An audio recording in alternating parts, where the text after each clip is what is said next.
3.1혁명 100일 기념 인문학 강의 시작하도록 하겠습니다.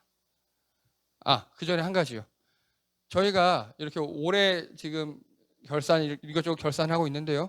보니까 올해는 2월 말에 코로나 사태가 터졌잖아요. 코로나로 거의 1년이 거의 다 간 것 같아요. 근데 저희 교회는 예배당이 일단 스튜디오 겸 예배 드릴 수 있게 바뀌었고요. 그리고 오늘은 이제 빠지셨지만 어중수 선생님 그리고 우리 훈이 등록을 했고요. 그리고 임원순 집사님 그리고 박은실 집사님, 원래 구박옥자 집사님이셨는데 개명하셨습니다. 박은실, 은혜로운 열매 박은실 집사님, 그리고 신묘선 성도님, 그리고 태영이까지 이렇게 총 6분이 등록을 하셨더라고요. 정말 감사하고요. 그래서 저희 다음 주 인문학 강의는요, 저희 교회 역사와 제 목회관. 그러니까 간단하게 제가 그 1년에 이렇게 몇 번씩 대학원의 개척교회 이야기로 이제 성공 사례 가지고 강의를 나가거든요. 저희 교회를 소개하고 제 목회관을 소개하는 그런 강좌가 있어요. 다음 주는, 돌아오는 주는 그거를 인문학 강의 대신으로 하도록 하겠습니다. 그래서 이번엔 지금 코로나 때문에 이 강의를 작년에 제가 했던 걸 교수님이 카메라로 녹화를 떠놓으셨더라고요. 그래서 그걸로 대신했다 그러시더라고요. 그래서 제가 대학원 가서 강의하는 거 가지고 저희 교회와 제 목회관을 소개하도록 시간을 갖도록 하겠습니다. 그래서 오늘은 계속 진행하겠습니다. 3.1혁명 101주년 기념 인문학 강의 시간입니다. 지난번이 조선 망국의 시작 3이었어요. 지난번이. 그래서 지난 거 기억나십니까? 뭐 했는지? 그렇죠. 동학이었죠. 그래서 지난 거를 다 갖고 왔어요. 이게 이제 우리나라가 일본에게 빼앗기는 건데 그 중에 조선이 망한 게 이모군란과 동학 농민운동이라고 얘기했습니다.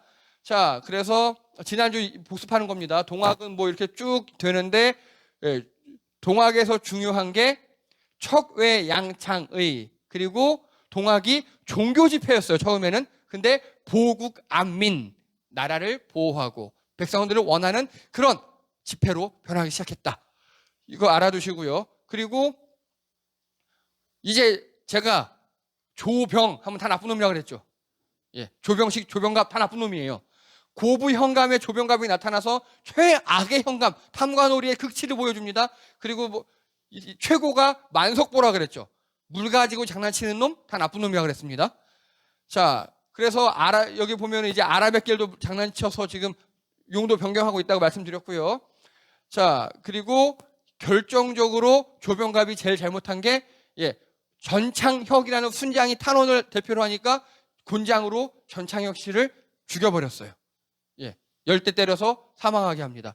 그래서 전창혁의 아들인 전봉준, 녹두장군 전봉준이 사발통문, 사발을 엎어놓고 동그랗게 이름을 써서 누가 대장인지 모르게 하는 이 사발통문을 통해서 봉기합니다. 봉기를 했는데 이렇게 고부성을 격파하고 했어요. 군수 조병갑을 처형 못했어요. 도망가서.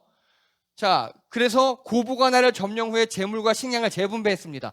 신임 군수 박원명이 와서 선정을 베풀었어요. 그래서 무마가 됐어요, 이제. 그래서 이제 해피엔딩으로 끝나나 싶었는데 이제 나쁜 놈이 또 나타납니다. 안핵사 이형태. 암행어사는 임금 대신 사찰하는 애고 안핵사는 밀란을 수습하는 애인데 이 안핵사가 나쁜 짓을 저질러가지고 조병갑보다 더 나쁜 놈이 돼가지고 또 밀란이 일어나요. 또. 그래서 이번에는요, 이용태 도망가고요, 밀란이 혁명이 됩니다. 밀란은 고을에서 일어나는 거예요. 혁명은 범위가 더 커진 겁니다. 그래서 전주성을 점령하러 갑니다. 자, 황토현 전투에서 승리합니다. 이 황토현 전투에 보면은 이렇게 5월 11일 날 승리해서 이때가 동학농민운동 기념일이 되었고, 그리고 여기 보면 장태라는 닭장에다가 솜을 채워서 마치 장갑차 같이 이렇게 활용을 했다. 그래서 우리나라 이 경군의 총탄을 다 막았다, 승리했다, 이런 얘기 했었습니다. 이게 지난주까지 이야기였습니다. 그리고 5월 15일 날 전주성에 입성을 했습니다. 근데 자, 여기서 기억나시나요? 전주성 입성했는데 그 다음에 어떻게 됐다고요? 그 다음에 이제 그 이야기예요. 중앙군, 경군이 도착했어요. 동학농민군이 후퇴합니다. 왜냐하면 경군은 그때 최신 무기가 많았거든요. 그리고 이들은 나라를 엎으려는 생각이 없었어요. 나라를 고종을 끌어내자 이게 아니었어요. 그냥 탐과 놀이만 숙청하자였어요. 그리고 근데 고종은요, 중전은요, 또 청나라 불러와요. 또 청나라 불러와요. 갑갑합니다. 진짜 갑갑합니다. 자, 저희 복습합니다. 청나라 언제 불러왔어요? 처음에 이모군할 때 불러왔죠. 이모군할 때 고종 붙잡혔잖아요. 그렇죠? 그 청나라 불러왔어요. 해결했어요. 그 다음에 또 언제 청나라 불렀어요? 이거 기억나십니까? 손 이렇게 넣었던 거? 예, 감사합니다. 갑신정변 때 또 고종 붙잡혔잖아요. 그렇죠? 또 청나라 불러왔죠. 세 번째입니다. 동학 때. 이때는 아직 안 붙잡혔는데도 또 청나라 불러와요. 그러니까 일본도 옵니다. 일본도 왔어요. 근데 청나라는 아산에 상륙했어요. 아산에 상륙해서 전주부터 북상하는 그 우리나라 동학농민군을 막으려고 그랬고요. 일본 군사들은 8,000명이 우리 인천으로 온 거예요. 굉장히 나쁜 놈들이죠, 아주. 그리고 동학농민군이 외세가 쳐들어오니까 그럼 우리 해산할게 하고 해산해 버렸어요. 얼마나 착합니까, 우리 백성들. 외세에 개입했다니까 그럼 우리 일단 그만둘게. 그리고 또 모내기도 해야 되거든요, 이 시기가. 다 해산해 버렸어요. 근데 그리고 전주에서 화해 약속하고 자 고종도 이제 개혁할게 막 이렇게 끝냈습니다. 청나라는 철군을 준비했어요. 근데 일본군이 철군을 안 했습니다. 여기부터 이제 오늘 이야기가 시작됩니다. 아마 오늘 이야기는요, 잘 모르시는 분도 많을 겁니다. 정말 열받는 이야기가 많습니다. 이게 중요합니다. 일본 군사 8,000명이 인천에 상륙합니다. 자, 왜요? 그거예요. 서울로 올라가려고. 그리고 여기 보세요. 청나라는 1,500명 보냈는데 일본은 8,000명 보냈어요. 그리고 육군만 보낸 게 아니에요. 해군도 보냈어요. 전함도 왔어요. 작정을 하고 왔어요. 어떤 작정인지는 이제 보겠습니다. 여러분 혹시 경복궁 습경 사건이라고 들어보셨습니까? 경복궁 습경 사건 들어보셨어요? 들어봤어? 한 소리? 이거 교과서에 안 가르쳐요. 자, 이건 그걸 영어한 거예요. 1894년 7월 24일, 양력 7월 23일, 일본 아까 그 8,000명 있죠? 그 8,000명 중에 4,000명이 우리나라 경복궁에 대포와 총으로 무장하고 쳐들어온 거예요. 그게 경복궁 습격 사건이에요. 그 끝끝내 고종을 붙잡아요. 끝끝내. 그래서 고종 앞에 얘 소령이에요. 한 나라의 소령 새끼가 다른 나라의 왕의 칼을 겨누고 협박하고 겁박해서 강제로 조약을 맺어버립니다. 여러 가지들을. 이제 그 이야기를 시작합니다. 근데 생각해 보셔요. 아무리 우리나라가 콩가루여도 8,000명, 이 당시에 들어온 건 4,000명이거든요. 8,000명, 4,000명이 쳐들어왔어요. 쉽게 이렇게 우리나라 붙잡히고 왕이 붙잡힐 수 있었을까요? 몇 가지 비사가 있어요. 첫 번째, 그 당시 일본 마이니치 신문에 난 기사예요. 일본군이 그냥 조선 왕궁에 인사드리러 왔대요. 근데 도중에 조선 병사가 일본군을 공격해서 조선 병사들이 반란을 일으켜서 일본군이 니네 반란 일으키지 마 하고 진압해줬다고 신문에 났어요. 개소리입니다. 예, 개소리예요. 뻥이에요. 이거는 일청전사라고 청일전쟁에 대한 기록을 일본 측에서 남긴 거예요. 여기 보면요, 아예 처음부터 작정을 하고 8,000명 보내고 전함도 보내고, 그리고 그래 니들은 동학농민군과 싸워라 청나라 보고 우리는 다른 작전을 필게 하고 이 작전을 핀 거예요. 그리고요, 제가 몇 번 말씀드렸지만 어떻게 이렇게 손쉽게 고종을 잡을 수 있었을까요? 뭐라고? 예, 첫 번째가 그거예요. 경군을 동학농민군에게 보내버렸어요. 아까 그쵸? 경군 싸우라 그랬잖아요. 그거 말고 또 있어요. 예, 정답입니다. 이게 그 그림이에요. 일본 측 그림입니다. 보세요. 일본 사람들이 신식 군인 복장을 하고 경복궁 쳐들어가고 있죠. 근데 이 그림에서 잊을적인 게 하나 있죠. 예, 선비 복장을 한 놈이 하나 보이죠? 이 새끼가 개새끼입니다. 죽여버려야 될 새끼예요, 진짜. 이름은 안경수, 친일 매국노 새끼입니다. 이 당시 고종의 비서 중 한 명이었어요. 이 새끼가 고종은요, 잡히지만 않으면 돼요. 그렇죠? 실제로 쳐들어왔을 때 우리나라 경군이 다 보낸 것도 아니고 남한산에서 여기서 막 와가 왕이 잡히면 안 되니까 일단 와서 거의 우리나라 전투에 승리해 있었어요. 다 방어해 내고 있었어요. 그런데 이 개새끼가 고종의 친서를 위조해요. 그래서 우리나라 군대에서 어명이다! 전투를 멈추고 투항하라! 이렇게 해버린 거예요. 우리나라 군인, 수도방위군, 남한산 군인들이 정말 열받는 거예요. 아니 우리 싸워서 이길 수 있다고. 그러니까 어명이다 자식들아! 이렇게 해버린 거예요. 그러니까 그 우리나라 군인들이 하도 열받아서 총으로 자살한 사람도 있고요. 그리고 총을 연못에 다 던져버렸어요. 나 안 한다고. 왜냐하면 이 총은 왕을 지키라고 준 총인데 왕이 그들이 느끼기에는 왕이 지금 항복하라 그러니까 열받아서 총 부셔버리고 다 연못에 던져버리고 대포도 파괴하 우리나라도 대포가 있었거든요. 대포가 끌고 온 거 다 부셔버리고 이러고 다 가버렸어요. 지방으로. 이 안경수가 개새끼입니다. 친일 매국노예요. 여러분 조심하실 게 있어요. 친일파는 나쁜 게 아니에요. 만약에 여기서 좋은 친일파, 즉 친일파, 일본과 친한 사람이잖아요. 좋은 친일파는 어떻게 했을까요?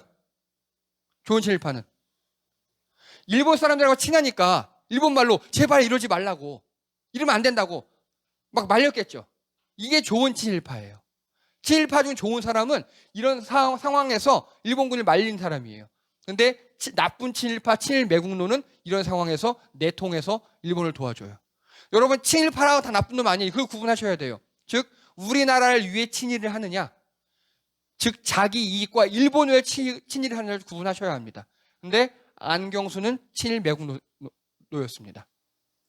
근데 다행히 이 사람은 몇 년 후에 죽어요. 죽임 당해요. 예. 자, 이런 놈들이 되게 많아요.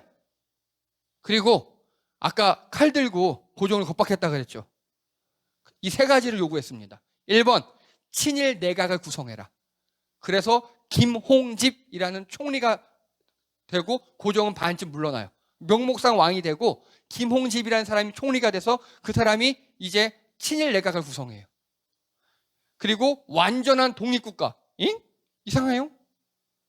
아니 고종에게 칼을 들이대면서 완전한 독립국가 되래요. 이해되십니까? 괄호가 있어야 돼요. 여기는 청으로부터, 청나라로부터. 그래서 조선은 완전한 독립국가일 때 선포해요. 그리고 모든 지금까지 청나라와 맺었던 그런 조약들이 있을 거잖아요. 다 파기해요. 자, 질문합니다. 일본군이 8,000명이나 보냈고 인천으로 상륙했고 그리고 전함까지 끌고 왔다 그랬어요. 그때 목적이 있었다 그랬죠. 그 목적은 무엇입니까? 그겁니다. 감사합니다. 청나라를 조선에서 지워버리겠다예요. 그리고 갑오 개혁을 실시합니다. 좋은 거잖아요. 노예제 폐지, 신분제 폐지하고 상투 잘라버리고 근대적 개혁을 이루는 거거든요. 좋은 거잖아요. 근데 괄호를 쳐야 돼요. 왜 근대로 바꿨을까요? 뭐라고? 그거야. 키워서 먹으려고요. 여러분 애완용 말고요. 식용으로 돼지를 키우잖아요. 사료를 주면 그게 돼지를 사랑해서 사료를 주는 건가요? 잡아먹으려고 하잖아요. 그거예요. 우리나라 잡아먹으려고. 일본은 그래서 우리나라에게 일본과 같은, 일본의 메이지 유신과 같은 근대적 개혁을 요구했어요. 다 했어요. 우리나라 이대로. 그래, 자, 이걸 보면요. 어떤 느낌 드십니까? 그렇죠. 여기서 중요한 거예요. 자, 아니 우리나라가 조선이 어쩌든 말든 왜 이래라 저래라 합니까? 그렇죠? 일본이 다 지네 욕심이잖아요. 이런 걸 전문용어로 내정 간섭이라 그래요. 국제 외교상 절대 하면 안 되는 일이에요. 자, 여기 보시죠. 혹시 이 신문들이 뭔지 아시겠습니까? 지금 일본의 일제 신문들이거든요. 다 일본 신문들이에요. 일본 신문에 누가 나와 있습니까, 지금? 예. 이 사람이 조국 전 법무부 장관이에요. 자, 일단 뭐라고 써 있냐면요. 여기 조국 전 장관이 해임됐다 뭐 그런 거예요, 다. 그걸 일본이 신문에 다루고 있어요. 자, 조국 전 장관이 잘했나 못했나 따지는 거 아니에요. 조국 전 장관이 해임되자 일제히 일본 신문에 다루고 있어요. 그리고 뭐라고 했냐? 일 언론이 문 대통령 조국 장관 임명을 깊이 반성하라라고 우리에게 얘기하고 있어요. 그렇죠? 아니 우리가 누구를 임명하든 말든 이게 2019년도 거예요. 이게 지금요. 이게 내정 간섭입니다. 맞아요. 예, 이러고 있어요. 이러고. 근데 중요한 거예요. 이걸 이렇게 하면요. 우리나라 국민이나 우리나라 정치인은 어떻게 해야 됩니까? 그렇죠. 뭐 정파나 이런 걸 떠나서 일단은 이건 다 나쁜 거다라고 얘기해야 되잖아요. 근데 안 그런 사람들이 많았다는 게 함정입니다. 봐라! 일본도 조국 싫어하잖아! 라고 미친놈들, 아까 친일 매국노 안경수 같은 사람들이 우리나라에 꽤 많아요. 여러분, 이제 나중에 다음 시간에 할 건데요. 명성황후가 시해당하죠. 지금까지 보면 명성황후는 좋은 사람입니까? 나쁜 사람입니까? 나쁜 사람이에요. 근데 나쁜 왕비라도 우리가 몰아내도 우리가 몰아내야 돼요. 그렇죠? 일본인이 와서 죽였으면 그 일본 사람들을 죽여야 되는 겁니다. 나쁜 우리나라 관리라도 우리나라 법으로 판단을 해야 돼요. 왜 지들이 뭔데 그렇게 지랄합니까?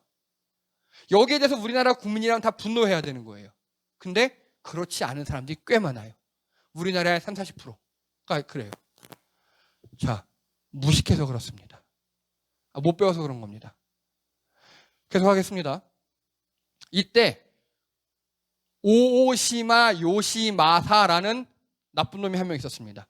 딱 일본인이죠. 그렇죠? 누구냐? 경복궁 습경 사건의 최고 책임자예요. 그리고 이후 관동 도독으로 임명돼서 안중근 의사 사형을 승인한 사람이에요. 되게 나쁜 놈이에요. 근데 이 사람은요. 정한론이 뭐냐면요. 한국을 정벌해야 일본이 산다라는 일본의 나쁜 짓이에요. 근데 이 정한론의 창시자 요시다 쇼인이라는 사람의 수제자가 바로 오오시마 요시마사예요. 그럼 오오시마 요시마사는요. 머릿속에 뭐가 들어있겠어요? 한국을 정벌해는, 그쵸? 그런 사람을 보낸 겁니다. 근데 이게 이제 우리의 아픔이에요. 이제 이 사람이 아베 신조의 고조부예요. 이해가 되시죠? 일본이 그렇다고요. 지금 아베가 왜 수출 규제를 했는지, 아베가 왜 그렇게 우리나라를 깠는지 이게 이해가 되십니까?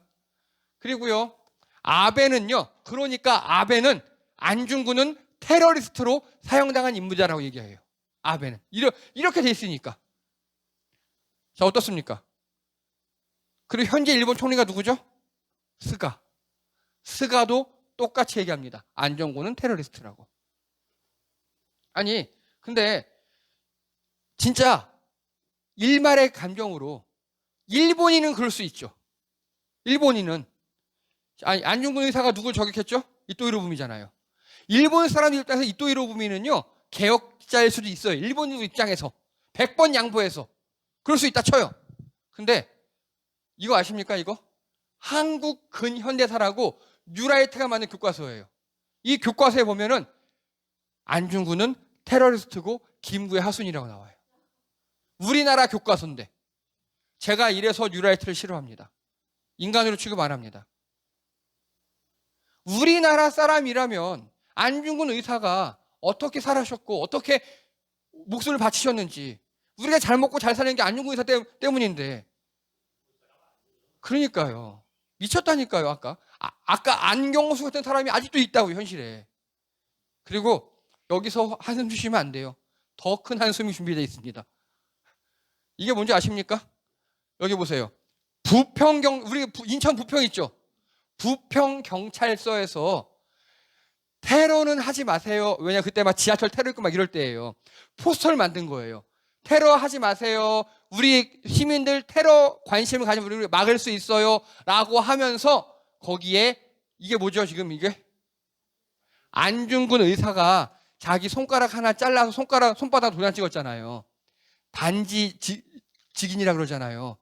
단지 수인을 테러 방지로 썼어요. 우리나라 부평경찰서에서 잘렸어요.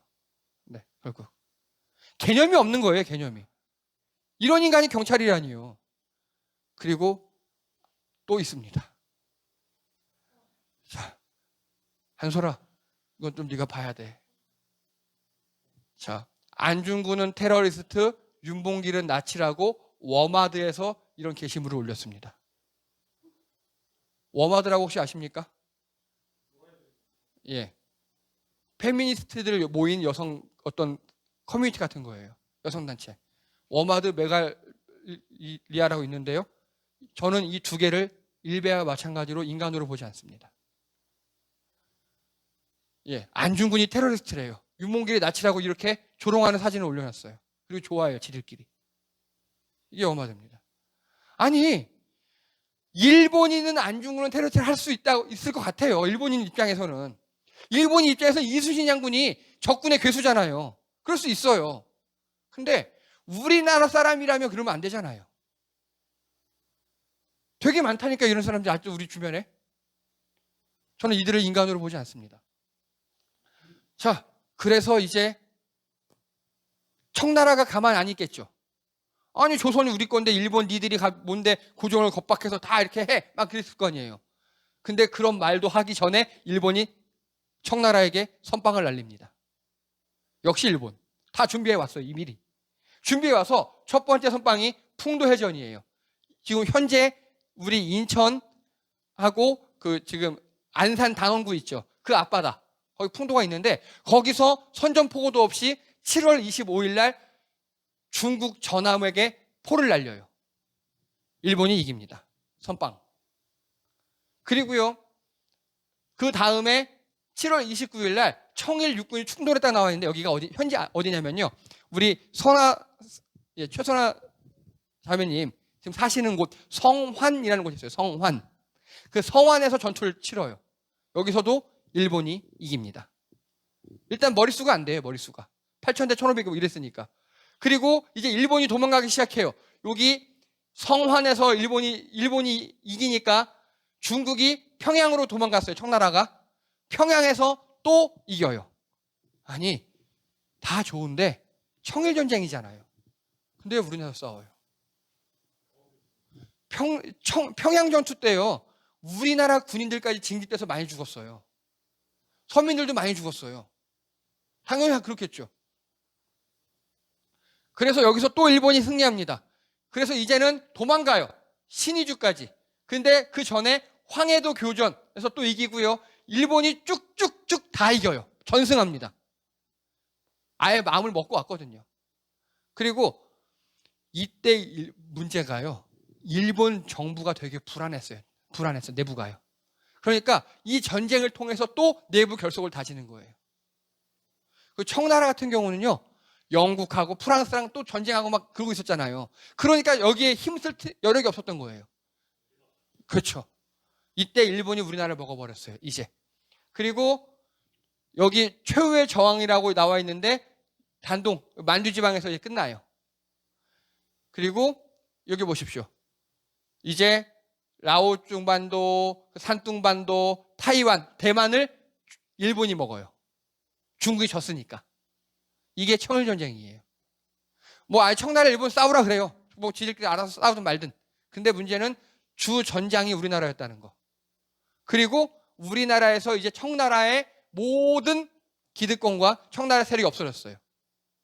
자, 고종 황제는요, 일본을 되게 싫어했던 것 같아요. 그래서 이 일본이 이제 우리나라를 본격적으로 먹기 시작하거든요. 그것도 되게 싫어했어요. 그래서 또 여러 가지를 가지고 일본에게 대항을 합니다. 근데 다 번번이 막힙니다. 이제 그것도 앞으로 또 이야기하겠고요. 자, 여러분 경복궁 습경 사건 들어보셨습니까? 한 번도 못 들어보셨죠? 우리나라 역사에서 안 가르쳐요. 워낙 치욕의 역사이기도 하고. 결정적으로 경복궁 습격 사건은 우리가 이길 수도 있었던 전투였어요. 그 전투에서 우리가 왜 졌죠? 안경수 때문에 진 거예요. 안경수 때문에. 여러분, 우리 주변에 안경소 아직도 많이 있습니다. 우리 입장이 아닌 일본의 입장에서 사고하고 자기 이득만 찾아보는 사람, 우리 아직도 너무 많아요. 예. 아까 제가 보여드렸죠. 그 사례들. 예. 어떻게 안중근 의사가 김구 선생님을 테러리스트를 할 수 있겠습니까? 어떻게 윤봉길 의사를 테러리스트를 할 수 있겠습니까? 그런 사람들이 아직도 우리 주변에 있어요. 그런 사람들이 빨리 없어져야 우리나라가 진정한 독립을 이룰 수 있어요.